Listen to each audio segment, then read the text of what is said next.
Chaque matin, avant que le soleil ne se lève sur Sparte, un rituel commençait. Les guerriers ne se réveillaient pas. Ils se déclaraient la guerre. À eux-mêmes. Ils appelaient ça la loi du premier sang. Le premier sang versé de la journée devait être celui de ton ego. Pas demain. Pas quand tu seras prêt. Maintenant. Les 60 premières minutes de ta journée déterminent les 23 heures suivantes. Et la plupart des gens les gaspillent sur leur téléphone. La première phase, c'est le choc thermique. Les Spartans plongeaient dans l'eau glacée de l'Eurotas chaque matin. Pas pour le corps. Pour l'esprit. Quand l'eau froide frappe ta peau, ton cerveau hurle. Il te supplie de sortir. De fuir. De revenir au confort. Et c'est exactement là que tu gagnes ta première bataille. 2 minutes. C'est tout ce qu'il faut. 2 minutes d'eau glacée pour prouver à ton cerveau que c'est toi qui commandes. Pas lui. La science appelle ça l'activation du système nerveux sympathique. Les Spartans appelaient ça tuer le confort. Après le choc, le silence.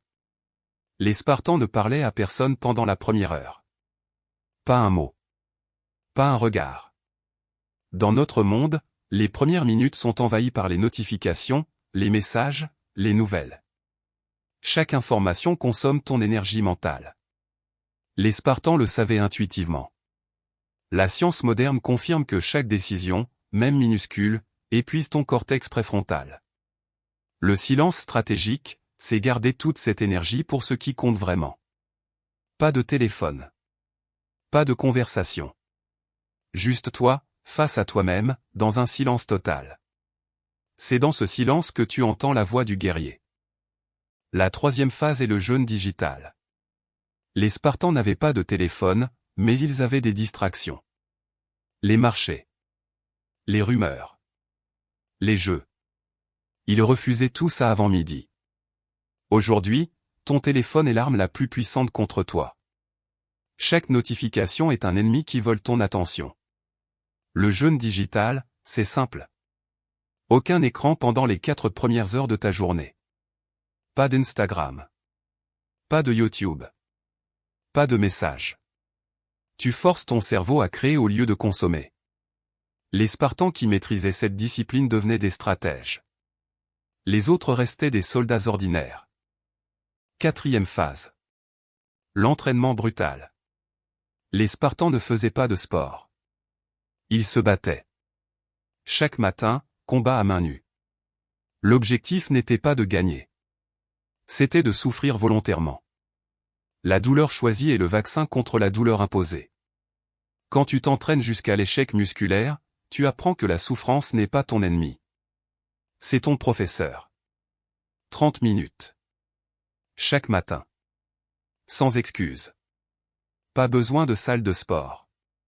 Pas besoin d'équipement. Pompe. Squat. Burpée. Jusqu'à ce que ton corps supplie d'arrêter. Et puis tu en fais 5 de plus. C'est là que la transformation commence. La 5e et dernière phase. Le premier sang. Après le choc, le silence, le jeûne et l'entraînement, le Spartan prenait son couteau et se faisait une micro-coupure sur le pouce. Une goutte de sang. C'est tout. Ce geste symbolique signifiait « J'ai versé mon premier sang aujourd'hui. J'ai tué ma version faible avant qu'elle ne me tue. » Tu n'as pas besoin de te couper. Mais tu as besoin d'un geste symbolique qui marque la fin du rituel.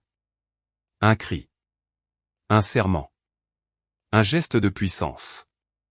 Quelque chose qui dit au monde « Je suis debout, je suis prêt, et rien ne m'arrêtera aujourd'hui. » La loi du premier sang n'est pas un rituel du passé. C'est l'arme secrète de ceux qui refusent d'être ordinaires. Les Spartans ne sont pas devenus des légendes par accident.